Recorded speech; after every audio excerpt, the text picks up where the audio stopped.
the music fades, all is stripped away, and I simply come.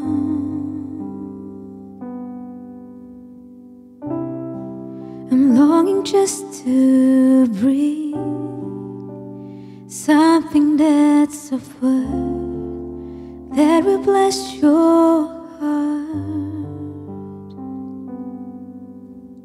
I'll bring you more than a song, for a song in itself is not what you have required.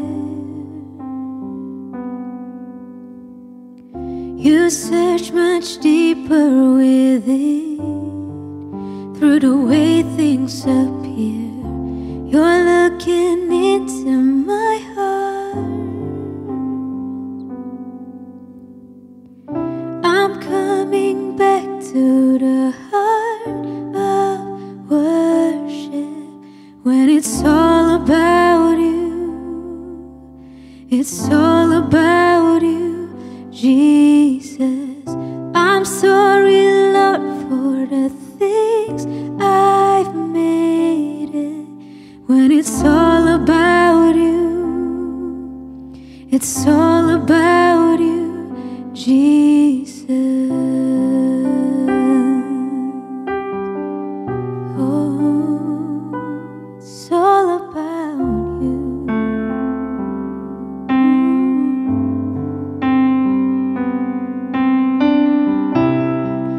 King of endless worth, and no one could express how much you deserve. And though I'm weak and poor, and all I have is yours, every single breath,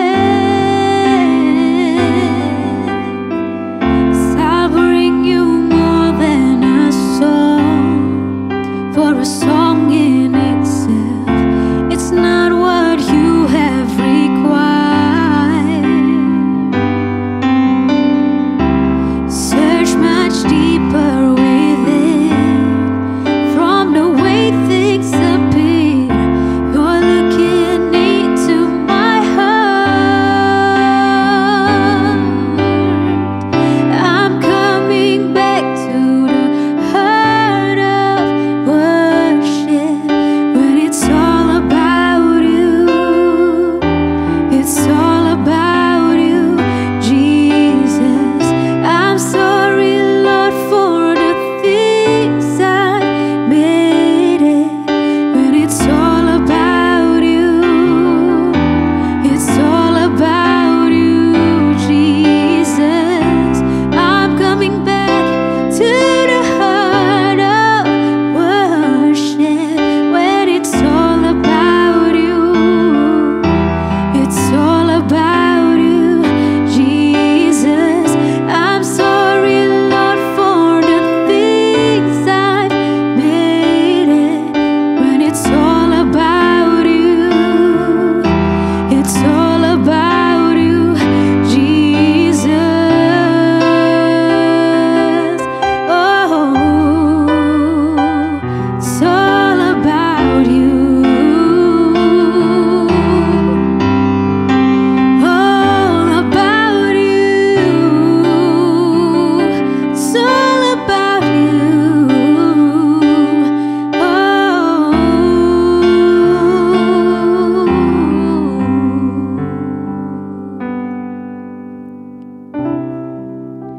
It's all about you. It's all about you. It's all about you, Jesus. It's all about you. It's all about you. It's all about you, Jesus. It's all about you. It's all about you.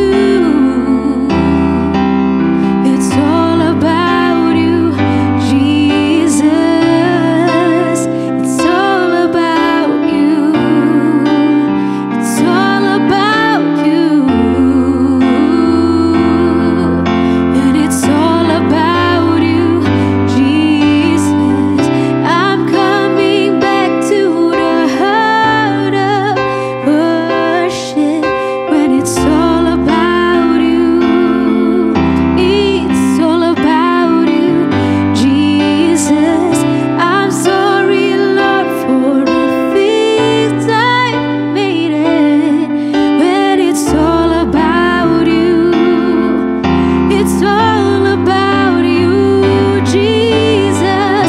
I'm coming back to the heart of worship when it's all about you. It's all about you, Jesus. I'm sorry, Lord, for the things I've made it when it's all about you. All about you, Jesus. All about you. All about you. It's all about you, Jesus. It's all about you. It's all about you.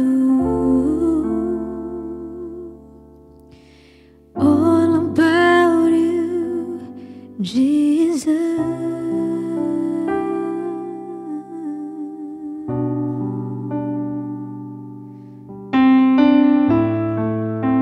All about you, Lord. So here I am to worship. Here I am to bow down. Here I am to say that you're my God. You're altogether lovely, altogether worthy, altogether wonderful to me. Here I am to worship. Here I am to bow down. And here I am to say that you're my God. You're altogether lovely, altogether worthy, altogether wonderful to me. You're altogether wonderful to me. You're altogether wonderful to me.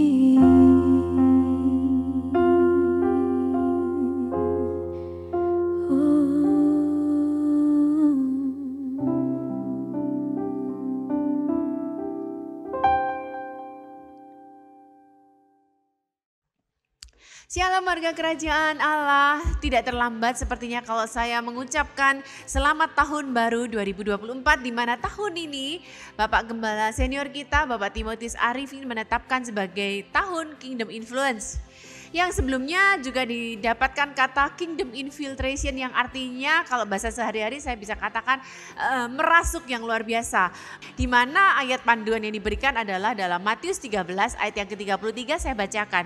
Dan yang menceritakan perumpamaan ini juga kepada mereka. Hal kerajaan sorga itu seumpama ragi yang diambil oleh seorang perempuan, diadukan ke dalam tepung terigu 3 sukat sampai kamir seluruhnya.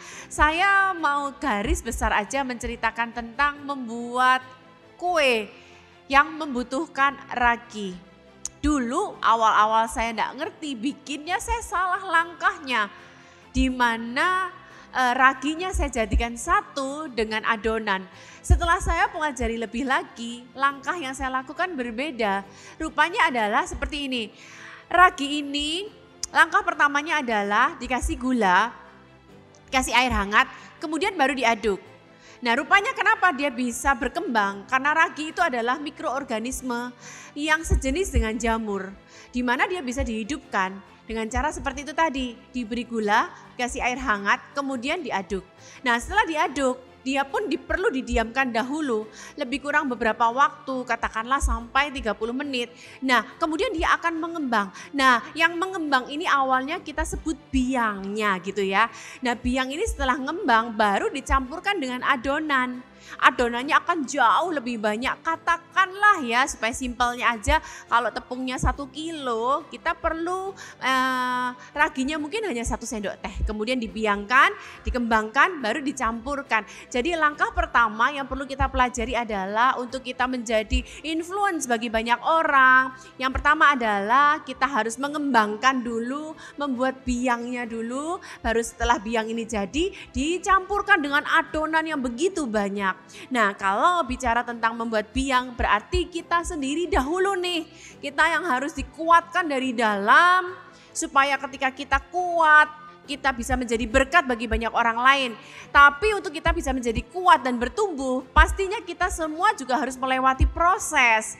Ketika kita bisa melewati proses, kita kuat, kita baru bisa menginfiltrasi orang-orang di sekitar kita, keluarga kita, komunitas kita. Lewat apa?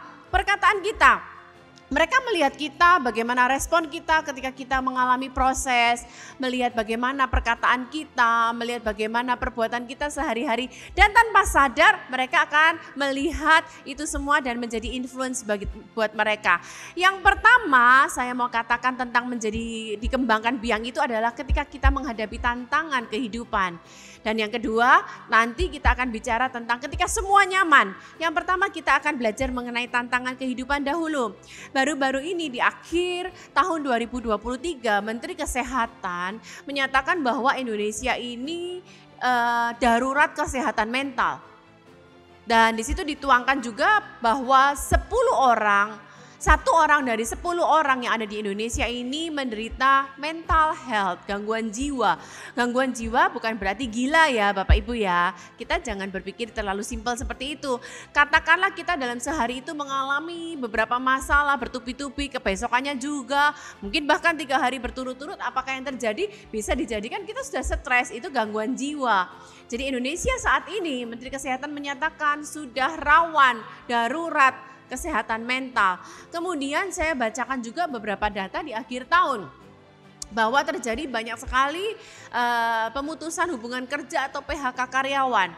Pabrik-pabrik sepatu besar dari beberapa merek, kemudian pabrik-pabrik perusahaan-perusahaan startup ternyata juga harus mem-PHK-kan karyawannya. Bahkan di dalam setahun 2023 kemarin terjadi beberapa gelombang. Pabrik kopi, kemudian toko buku, bahkan di akhir tahun kemarin saya sebutin merek ya karena mereka juga tampilkan di Google juga, yaitu Carl's Junior Burger yang saya sendiri pernah merasakan dan makan itu nikmat sekali, tapi karena ternyata mereka menyatakan tidak bisa melanjutkan lagi. Dan kemudian apakah yang terjadi selanjutnya di akhir penghujung tahun 2023? Kami pernah bersaksikan sejak COVID kemarin, kami itu kan work from home. Jadi kami juga langganan Netflix, Pak Roni cerita kita sesekali juga nonton drama Korea. Nah di penghujung tahun kemarin ada salah satu film Korea di mana memenangkan piala Oscar. Dan pemain utamanya, salah satu pemain utamanya bunuh diri karena dinyatakan apa? Depresi. Nah banyak tantangan-tantangan di kehidupan kita. Bahkan kalau kita bicara masuk tahun 2024, nggak bisa dipungkirin ini adalah tahun politik. Pembicaraan yang paling heboh di sini sana ketika kita bertemu dengan orang. Pembicaraan awal pasti apa pertanyaannya? Pilih presiden nomor berapa? Nomor 1, nomor 2, atau nomor 3? Semua calon-calon pasti ada dampak positifnya, dampak negatifnya. Nah, kita juga tidak bisa memprediksi apakah yang akan terjadi di tahun 2024 bukan? Nah, setiap kita nggak bisa tahu apa yang terjadi, tantangan-tantangan kehidupan di depan. Tapi untuk kita menjadi biang, kita ragi, kita harus dikembangkan dahulu. Pertama apa? Cara kita menghadapi tantangan kehidupan. Firman Tuhan berkata dalam Galatia 2 ayat yang ke-20 bahwa hidupku bukannya aku lagi tapi Kristus di dalamku. Jadi bagaimana sih kita bisa menghadapi tantangan? Bukan hanya bicara tahun 2024 tapi tahun-tahun selanjutnya. Jangan khawatir, jangan bimbang sebab kita nggak berjalan seorang diri saja. Firman Tuhan menjamin kita, meneguhkan setiap kita. Firman Tuhan berkata hidup kita bukan kita lagi tapi Kristus di dalam kita. Kita nggak sendiri, beriman dengan kekuatan kita sendiri. sendiri. No, tidak. Tapi Kristus di dalam kita. Dan saya lanjutkan kata selanjutnya. Dan hidupku yang kuhidupi sekarang di dalam daging. Jadi garis bawahi ya, setiap kita yang di rumah mendengar ini, kita masih di dalam daging. Kita bisa sedih, kita bisa kecewa, kita bisa marah, kita bisa takut, kita bisa galau, kita bisa khawatir. Itu karena bicara tentang daging. Tapi firman Tuhan dilanjutkan adalah hidup oleh iman dalam anak Allah. Jadi Kristus di dalam kita, bekerja sama dengan kita yang masih daging ini. Untuk apa sih? Beriman bekerja sama, menghadapi tantangan-tantangan, cobaan-cobaan, keinginan yang ada di dalam dunia ini. Kemudian saya juga mau bacakan dalam Matius 11 ayat yang ke-28-29. Di situ dikatakan, marilah kepadaku semua yang letih lesu dan berbeban berat. Mungkin Bapak Ibu bilang seperti ini, saya nyesek Bu, saya nggak tahu harus berbuat apa. Dokter sudah memvonis suami saya atau keluarga saya itu benar-benar sudah tinggal tulang bungkus kulit aja, sudah nggak ada harapan lagi, suruh bawa pulang, kasih makan enak. Saya nggak tahu Bu, ekonomi keluarga saya sudah nggak ada harapan lagi. Saya benar-benar nyesek. Firman Tuhan berkata, marilah kepadaku semua yang letih lesu dan berbeban berat. Aku akan memberikan kelegaan kepadamu. Kata kelegaan di sini setelah saya pelajari dalam bahasa aslinya, rest, istirahat. Tapi ternyata tafsiran juga berkata bahwa bukan hanya kelegaan tapi memberikan future, masa depan, jaminan buat setiap kita. Jadi buat setiap kita yang letih lesu dan berpikir kita nggak ada harapan di tahun ini dan tahun-tahun selanjutnya, jangan khawatir. Sebab Tuhan di dalam kita bekerja sama dalam iman dan Dia memberikan kelegaan buat setiap kita. Kemudian dikatakan, pikulah kuk yang kupasang. Saya ulang, pikulah kuk yang kupasang. Kata kupasang di sini berarti bukan karena dosa kita ya, tapi memang atas kehendak Tuhan. Kata kupasang. Nah, di situ dikatakan belajarlah daripadaku. Kalau kita ngalamin tantangan atas kehendak Tuhan, justru di situ Tuhan punya rencana yang mulia. Karena apa sih? Kita akan belajar. Justru kita akan melihat kebaikan Tuhan, keajaiban Tuhan, cara Tuhan buat mujizat buat setiap kita. Dan dikatakan karena aku lemah lembut dan rendah hati. Nah, kita pernah nggak kalau saya tanya, waktu kamu dulu sekolah punya guru yang galak nggak? Saya ingat banget waktu saya SD pernah punya guru seni suara yang sangat galak. Saya masih ingat, bahkan wajahnya saya ingat. Gara-gara saya nggak bisa menyanyikan lagu Oh Inani Keke, saya disetrap setiap kali minggu sampai 1 bulan 4 kali hari minggu, 4 kali. Nah, apakah yang terjadi? Saya sampai ingat sampai sekarang gara-gara guru saya yang galak. Tapi firman Tuhan berkata, dia bukan guru yang galak, yang kalau kita melakukan kesalahan kita disetrap, Bapak Ibu, enggak. Tapi firman Tuhan berkata dia lemah lembut dan rendah hati. Bahkan firman Tuhan berkata, jiwamu akan mendapat ketenangan. Kita nggak tahu apa yang akan terjadi, tapi jangan takut, ada Kristus dalam kita. Dia bersama-sama kita. Kalau kita belajar kuk itu seperti pikulan, dimana kalau kita melihat sapi membajak di sawah, kuk itu pasti double ganda gitu ya, kiri dan kanan. Nah, itu bicara apa? Ternyata kalau kita pelajarin, kenapa Tuhan berkata pikulah kuk yang kupasang? Karena Tuhan sendiri yang satu sisinya. Jadi sapi itu pasti 2 membajak ya. Satunya senior, satunya junior. Karena senior sudah tahu petnya, jalannya, caranya, langkahnya. Nah, Tuhanlah yang memikul satunya buat kita. Sehingga saya bayangkan ketika kita mungkin merasa aku tidak kuat lagi, Dia di samping kita dan Dia berkata, bisa karena aku bersama-sama dengan kamu. Kita nggak seorang diri saja. Kemudian selanjutnya bicara kenyamanan, hati-hati. Firman Tuhan juga berkata kepada kita, sebab itu hendaklah dosa jangan berkuasa lagi di dalam tubuhmu yang fana. Dan jangan menyerahkan tubuh kita untuk sebagai senjata kelaliman. Dan saya tekankan gini, sebab mereka yang hidup menurut daging memikirkan hal-hal yang dari daging. Jadi semuanya dimulai dari mana? Pikiran kita. Waspada, sebaliknya kita yang hidup oleh roh berpikir dari hal-hal yang dari roh. Nah, semua kembali berasal dari pikiran. Di awal tahun kemarin, saya masuk pembacaan rutin firman Tuhan saya. Saya dapatkan hal yang sangat luar biasa. Jadi ingat ya, yang pertama, ketika tantangan Tuhan dalam kita, Tuhan beserta kita. Tapi ketika keinginan-keinginan, ingat ya, keinginan dimulai dari mana? Dari pikiran. Ketika kita nyaman, baru timbullah keinginan-keinginan tersebut ya. Nah dari mana? Saya awal tahun mendapatkan firman Tuhan dalam Roma 12. Keinginan itu seperti ini. Janganlah kamu memikirkan hal-hal yang lebih tinggi daripada hal yang patut kamu pikirkan. Tapi hendaklah kamu berpikir begitu rupa, sehingga kamu menguasai diri menurut ukuran iman yang dikaruniakan Allah kepada kamu masing-masing. Dan ini hal yang luar biasa, ayat yang ke-16a dalam Roma 12. Janganlah kamu memikirkan perkara-perkara yang tinggi, arahkanlah dirimu pada perkara-perkara yang sederhana, yang simple aja Bapak Ibu. Jadi masuk tahun 2024 ini, sudah kita bersyukur atas apa yang kita milikin. Kita jangan membandingkan diri dengan orang lain. Karena ketika kita membandingkan diri, timbullah kita pikiran-pikiran yang lebih tinggi. Kita merasa orang itu lebih hebat. Mungkin buat kita sesama hamba Tuhan yang melayani Tuhan. Wow, gedungnya besar ya, fasilitasnya luar biasa ya, jemaatnya ribuan ya, wow mobilnya seperti ini itu. Aduh pikiran kita kacau dengan hal seperti itu. Tapi firman Tuhan mengajarkan, ayo kita berpikir yang sederhana aja. Ketika kita pikir sederhana, kita ngucap syukur, gak mau keinginan yang aneh-aneh. Justru ketika nyaman kita bersyukur dan bahkan kita berpikir apa yang bisa aku jangkau. Dan yang terakhir, setelah biangnya mengembang, dicampurkan kepada adonan. Dan lihat ya perbandingannya nggak bisa dibandingkan. Adonannya begitu besar, biangnya tadinya berasal dari cuman sedikit ragi. Katakanlah 1 sendok teh. Tapi ini perlu digarisbawahi, seberapa besar pun biang, ragi nggak pernah takut kepada biang.